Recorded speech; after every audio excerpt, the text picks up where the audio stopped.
আসসালামু আলাইকুম বন্ধুরা, কেমন আছো সবাই? আশা করি সবাই খুব ভালো আছো। ছবি চিন্তা মুভি এক্সপ্লেনে আজকে আমরা একটা অসাধারণ romantic Chinese cinema my girlfriend is free cinema সম্পর্কে জানতে চলেছি। মানে সিনেমাটির অর্থ হচ্ছে আমার প্রেমিকা হচ্ছে একজন পরী। তো যাই হোক, কথা না বাড়িয়ে 2016 সালে রিলিজ হওয়া এই সিনেমাটি সম্পর্কে চলুন আমরা সংক্ষেপে জেনে আসি। তো এই সিনেমাটির কাহিনী হচ্ছে একটা পরীকে দিয়ে, যার নাম হচ্ছে বান। আর সে হচ্ছে পরীদের রাজত্বের একজন কিচেন পরী ছিল, মানে অনেক ভালো রান্না করতে পারতো। আর সে পরীদের জগৎ থেকে প্রেম ভালোবাসা সম্পর্কে শোনার পর তার মনে কাউকে ভালোবাসার ইচ্ছা জাগে। আর সে তাই সিদ্ধান্ত নেয় সে স্বর্গ থেকে পৃথিবীতে আসবে এবং পৃথিবীর কোনো ছেলেকে ভালোবাসবে। আর তাই সে পৃথিবীতে এসে অনেক ছেলেকে আই লাভ ইউ বলে। তো সেখানে কেউ বলে আই এম ম্যারিড, আবার কেউ বলে আমার রুমে চলে এসো, মানে খারাপ উদ্দেশ্য আর কি। তো সর্বশেষে সে একটা ছেলেকে আই লাভ ইউ বলে, আর সেই ছেলেটির নাম হচ্ছে জিয়াং। আর সে একজন শেফ ছিল, মানে রাঁধুনি, এবং সে একটা রাঁধুনি প্রতিযোগিতায় অংশগ্রহণ করার জন্যই এসেছিল। আর জিয়াং পরীকে দেখে মনে করেছিল সে হয়তো কোনো মডেল, আর এই প্রতিযোগিতার কোম্পানি হয়তো তাকে চেয়ার লিডার হিসাবে পাঠিয়েছে এরকম ড্রেস আপ করে। আর এর ফলে জিয়াং তাকে মজা করে আই লাভ ইউ টু বলে। কিন্তু এই পরীটি মনে করে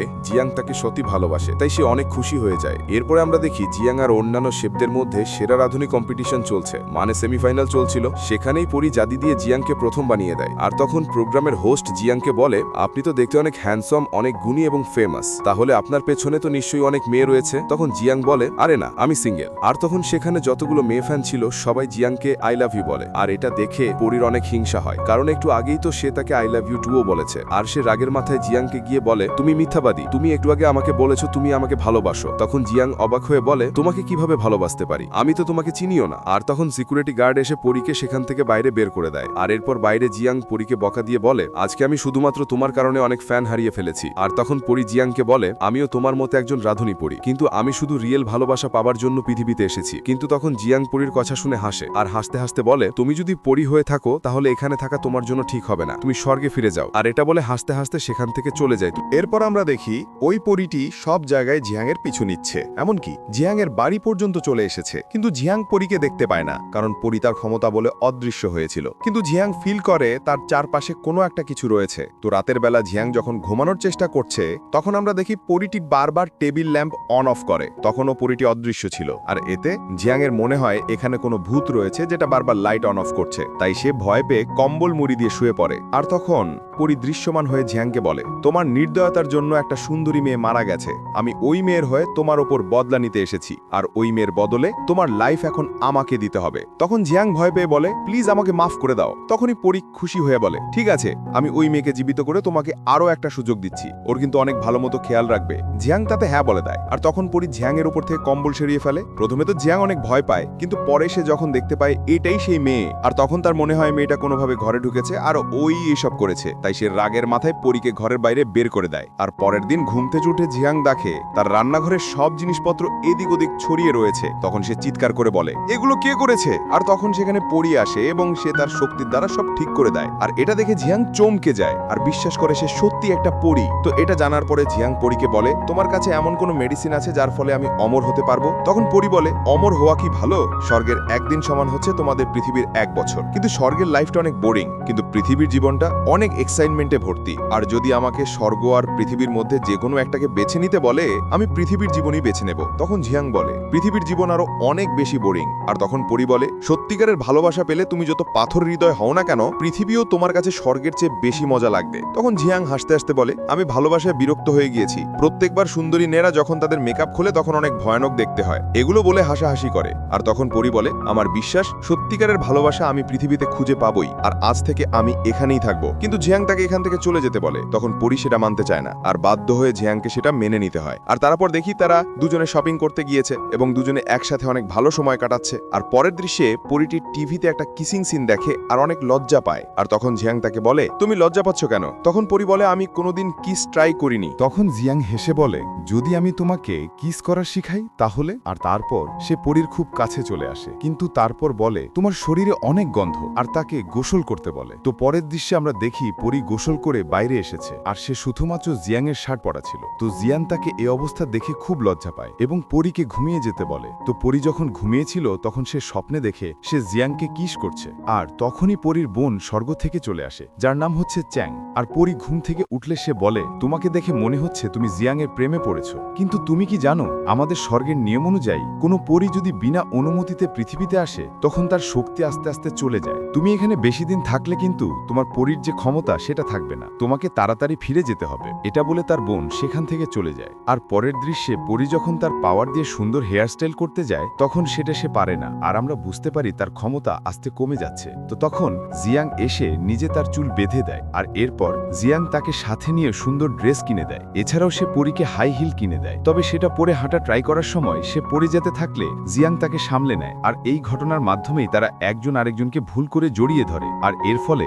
আস্তে আস্তে তাদের দুজনের মনে একজন আরেকজনের প্রতি ভালোবাসার জন্ম নিচ্ছিল। তো পরের দৃশ্যে তারা দুজনে বসে যখন কফি খাচ্ছিল তখন নাটা নামের একটা মেয়ে জিয়াং এর কাছে এসে বসে, এবং সে খুবই স্মার্ট এবং মডার্ন ছিল, এবং সে পরীর ব্যাপারে জিজ্ঞেস করে। আর জিয়াং বলে, এটি আমার কাজিন। আর তারপর জিয়াং নাটার সাথে চলে যায়, আর ওই মুহূর্তে পরী তার জাদু দিয়ে জিয়াংকে তার নিজের কাছে আনার চেষ্টা করে, কিন্তু তার জাদু শক্তি কাজ করে না, মানে আস্তে আস্তে তার শক্তি আরো কমে যাচ্ছে। তো পরের দৃশ্যে আমরা দেখি জিয়াং নাটার সাথে একটা বারে গিয়েছে, এবং সেখানে পরীও চলে আসে, আর সে এসে দেখে জিয়াং নাটা নামে মেয়েটিকে কিস করছে। এর ফলে পরী কান্না করে ফেলে, তবে এটা যখন জিয়াং দেখে সেও একটু কষ্ট পায়। আর পরীর কষ্ট পাওয়া দেখে সেখানে থাকা একটা বডিগার্ড পরীকে নিয়ে একজন লোকের কাছে যায়, আর সে পরীকে জিজ্ঞেস করে, তুমি কে আর তুমি এখানে কি করছো? পরী বলে, আমি একটা পরী, আমি এখানে এসেছি সত্যিকারের ভালোবাসা খুঁজতে, কারণ আমি জানি না সত্যিকারের ভালোবাসা কি হয়। তখন ছেলেটি বলে, আমি তোমাকে বলছি ভালোবাসা কি হয়। এ বলে সে পরীকে কিস করে, আর এটা দেখে জিয়াং তো রেগে যায়। সে নাটাকে ছেড়ে সেখানে চলে আসে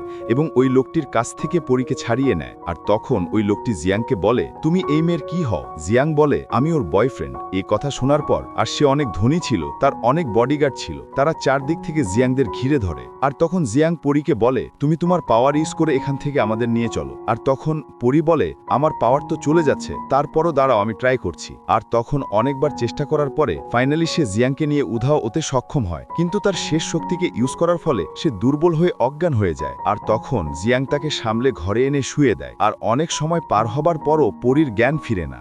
তখন তার বোন চ্যাং সেখানে ফিরে আসে এবং নিজের পাওয়ার দিয়ে জাগিয়ে দেয় এবং বলে, তোমার পাওয়ার কিন্তু তুমি শেষ করে দিচ্ছ। তুমি যদি আর কিছুদিন এখানে থাকো তোমার সকল পাওয়ার কিন্তু শেষ হয়ে যাবে, আর তুমি কিন্তু মানুষ হয়ে যাবে, মানুষের মতো অসুখ হয়ে তারপর মরবে। আর আমাদের রানী সাহেবা কিন্তু 2 দিনের মধ্যে ফেরত আসবে, তিনি এসে যদি তোমাকে না দেখতে পায় তাহলে কিন্তু তুমি বিপদে পড়বে। আর তখন পরী বলে, আমি এখান থেকে ফিরে যেতে পারবো না, কারণ আমি এখনো আমার সত্যিকারের ভালোবাসা খুঁজে পাইনি। আর তখন পরীর বোন বলে, রানী কিন্তু তোমাকে অনেক পছন্দ করে, এমনকি রানী তোমাকে সেখানে প্রমোশন করার সুযোগ করেছে, আর এখানে এসে তুমি জিয়ান নামের একটা মানুষের প্রেমে পড়েছো, এরকম বোকামি কিন্তু তুমি করো না, তাহলে তোমার 1000 বছরের সাধনা জিয়াংয়ের কারণে নষ্ট হয়ে যাবে। তখন পরী বলে, ও যদি আমাকে হৃদয় থেকে ভালোবাসে আমি তাই করব। চ্যাং বলে, ও যদি তোমাকে ভালো না বাসে? তখন পরী বলে, জিয়াং আমার অনেক কেয়ার করে। আর এই কথা লুকিয়ে লুকিয়ে জিয়াং শুনে ফেলে, আর যখন পরীর বোনের কথা না শুনে তখন পরীর বোন সেখানে চলে যায়। আর তারপর আমরা দেখি পরী আর জিয়াং একসাথে রয়েছে ঠিকই, কিন্তু জিয়াং অনেক ছোট ছোট কারণে পরীর সাথে অনেক খারাপ ব্যবহার করে বা রেগে যায় এবং বলে,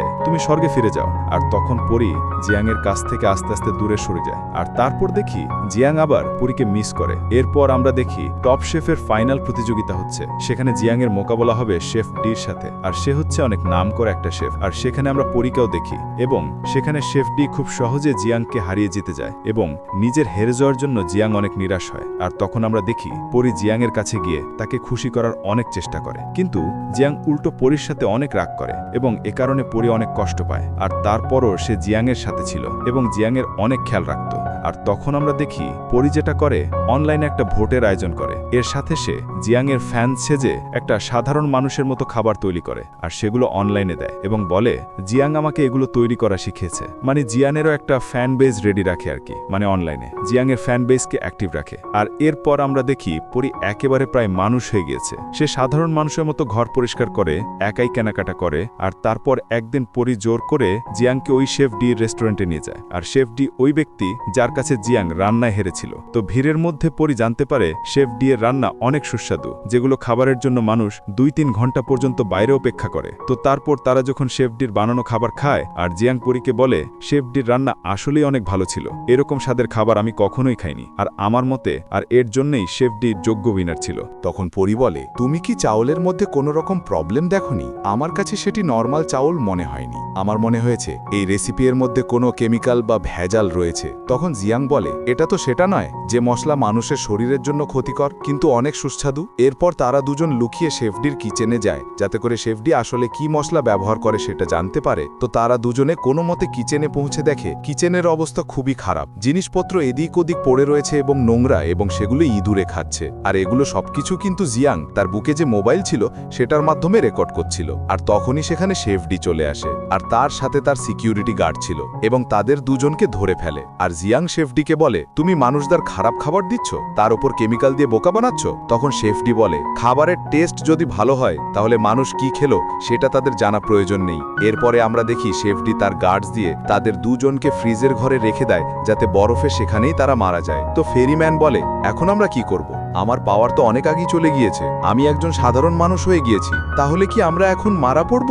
তখন জিয়াং বলে, আমার জন্য এসব কিছু হলো, আমি খুবই দুঃখিত, তোমার আগেই স্বর্গে চলে যাওয়া উচিত ছিল। তখন ফেরি বা পরি বলে, আমি 10,000 বছর বেঁচে থাকার বদলে তোমার সাথে মারা যেতে পছন্দ করব। আর এখানে উল্লেখ্য, যেদিন তোমার ফাইনাল কম্পিটিশন ছিল সেদিনই আমার সব শক্তি শেষ হয়ে গিয়েছিল, সেদিন থেকে আমি পুরো নর্মাল মানুষ হয়ে গিয়েছি, এবং এতে আমি খুশি রয়েছি যে সারা জীবন তোমার সাথে বাঁচতে পারবো, তোমার সাথে মরতে পারবো। আর জিয়াং তখন আই লাভ ইউ বলে, আর পরিও আই লাভ ইউ টু বলে। তো প্রচণ্ড ঠান্ডার কারণে তারা দুজন অজ্ঞান হয়ে যায়। তখন সেখানে পরীর বোন আসে, আর তার পরের দৃশ্যে আমাদেরকে পরীকে স্বর্গে দেখানো হয়। এর মানে পরীর বোন পরীকে স্বর্গে নিয়ে গিয়েছে, কিন্তু স্বর্গে গিয়েও পরী জিয়াংয়ের কাছে যাওয়ার চেষ্টা করে, কিন্তু তার সেই শক্তি নেই। আর তখন আমরা দেখি পরীর বোন পরীকে বলে, আমাদের রানী সাহেবা তোমার ব্যাপারে সব জেনে গিয়েছেন, আর তিনি রাগের মাথায় তোমার সব শক্তি কেড়ে নিয়েছেন, মানে স্বর্গে আসলে তোমার যে শক্তিটা থাকতো সেটাও কেড়ে নিয়েছেন, আর তার অনুমতি ছাড়া তুমি পৃথিবীতে যেতে পারবে না। আর তারপর পরীর বোন জিয়াংয়ের কাছে যায়, আর জিয়াং তাকে জিজ্ঞেস করে, পরী কোথায়? পরীর বোন বলে, সে এখন স্বর্গে আছে, নারী সাহেবা তার সম্পর্কে সব জেনে গিয়েছেন, তাই তিনি রেগে পরীকে তালাবদ্ধ করে রেখেছেন। তখন জিয়াং পরীর বোনকে বলে, প্লিজ ওকে বলে দেবেন আমি ওর জন্য সারা জীবন অপেক্ষা করব, যত সময় লাগুক না কেন, আমি মৃত্যুর আগ পর্যন্ত ওর জন্য অপেক্ষা করব। তো এরপর আমরা দেখি জিয়াং শেফডিকে গ্রেফতার করিয়েছে, কারণ তার বুক পকেটে যে মোবাইল ছিল সেখানে শেফডি নিজের মুখে তার যে স্বীকারোক্তি দিয়েছিল বা যা বলেছিল সব রেকর্ড হয়েছে। এর ফলে শেফডির সমস্ত রেস্টুরেন্ট বন্ধ করে দেওয়া হয়, আর এরপর জিয়াং তার নিজের রেস্টুরেন্ট ওপেন করে। আর অন্যদিকে পরী স্বর্গে রানী সাহেবাকে বলে, আমি হয়তো ভুল করেছি, কিন্তু এটা নিয়ে আমি অনুতপ্ত নই, কারণ আমরা দুজনকে অনেক ভালোবেসেছিলাম, আর আমি এখনো জিয়ানকে পাওয়ার জন্য সবকিছু ছাড়তে প্রস্তুত আছি। তখন রানী বলে, তুমি তাহলে আমাদের চেয়ে আলাদা হতে চাও? ঠিক আছে, তুমি যদি মানুষ হতে চাও তাহলে কিন্তু পরী থাকতে পারবে না। তুমি তোমার রান্নার দক্ষতা হারিয়ে ফেলবে, তুমি তোমার সমস্ত শক্তি হারিয়ে ফেলবে, এবং মানুষের মতো জীবনযাপন করতে হবে, মানুষের মতো আয়ু হবে, এবং মানুষের মতো অসুস্থ হয়ে মারা যাবে। আর স্বর্গের একদিন কিন্তু পৃথিবীর 1 বছরের সমান, তার মানে এখানে তুমি 3 দিন রয়েছ, পৃথিবীতে 3 বছর পার হয়ে গিয়েছে। তোমার কি মনে হয় না জিয়াং এর মন বদলে গিয়েছে? তখন পরী বলে, ওর ওপর আমার পুরো বিশ্বাস রয়েছে, ও আমাকে বলেছিল আমার জন্য সারা জীবন অপেক্ষা করবে। আর তখন রানী বলে, ঠিক আছে তুমি যেতে পারবে, কিন্তু একটা শর্ত আছে, তুমি স্বর্গ থেকে একবার যদি পৃথিবীতে যাও তাহলে কিন্তু আর কখনোই ফেরত আসতে পারবে না। তখন পরী কোনো কিছু চিন্তা না করে পৃথিবীতে চলে আসে, আর তারপর সে যখন জিয়াং এর রেস্টুরেন্টে যায় তখন দেখে জিয়াং একটা মেয়ের সাথে বসে হাসতে হাসতে খাবার খাচ্ছে। এটা দেখে পরী অনেক কষ্ট পায়, তাই সে কান্না করতে করতে রেস্টুরেন্ট থেকে চলে যায়। আর এরপর যখন জিয়াং দেখে তার কিছু রাঁধুনি হাসছে, তখন জিয়াং জিজ্ঞেস করে, তোমরা কাকে নিয়ে হাসছো, কিসের জন্য হাসছো? তখন তারা বলে, এখানে অনেক সুন্দরী একটা মেয়ে এসেছিল, সে পুরনো আমলের জামা কাপড় পরে, আর সে কান্না করতে করতে বাইরে চলে গেছে। তখন জিয়াং বুঝতে পারে এটাই তাহলে সে পরী ছিল, আর জিয়াং দৌড়ে বাইরে গিয়ে পরীকে খুঁজতে থাকে, আর পরী দূরে একটা পার্কে বসে কান্না করছিল। তখন সেখানে জিয়াং চলে আসে, আর পরী জিয়াংকে দেখে বলে, তুমি না বলেছিলে তুমি আমার জন্য সারা জীবন অপেক্ষা করবে, তাহলে কেন আমাকে ছেড়ে অন্য মেয়ের সাথে তুমি প্রেমে মজেছ? তখন আমরা দেখি ওদিকে সেই মেয়েটিও সেখানে চলে এসেছে, যে মেয়েটি জিয়াং এর সাথে বসেছিল। মেয়েটি বলে, জিয়াং এর একজন ভক্ত, আমি অনেক গরিব, পড়াশোনা করতে পারতাম না, তাই জিয়াং আমাকে পড়াশোনা করাতে হেল্প করছে, আর উনি অনেক ভালো মানুষ। আর জিয়াং তখন বলে, আমি ওকে আমার বোন বানিয়েছি যাতে ওর পড়াশোনা শেষ করে আমার রেস্টুরেন্টের ব্যবসা ও আরো বড় করতে পারে। আর তারপর দেখি জিয়াং পরীকে আই লাভ ইউ বলে জড়িয়ে ধরে, আর তারপর আমাদের জিয়াং আর পরীকে ঘরের মধ্যে দেখানো হয়। আর পরী বলে, আমি তো এখন সাধারণ একটা মানুষ হয়ে গিয়েছি, আমার কোনো দক্ষতাও নেই, আর তুমি হচ্ছ নাম করা একজন রাঁধুনি। মানুষ যখন জানবে এত বড় রাঁধুনির বউ রান্না করতে পারে না, তখন সবাই আমাকে নিয়ে মজা করবে। তখন জিয়াং তাকে পেছন থেকে জড়িয়ে ধরে বলে, আমার বাকি জীবন আমি তোমার জন্য রান্না করব, তোমার রান্না করতে হবে না। আর এখানেই সিনেমাটি শেষ হয়ে যায়। তো এই সিনেমাটি কেমন লাগলো আপনাদের সেটা অবশ্যই কমেন্টে জানাবেন। ভালো থাকবেন, সুস্থ থাকবেন, টেক কেয়ার, আল্লাহ হাফেজ।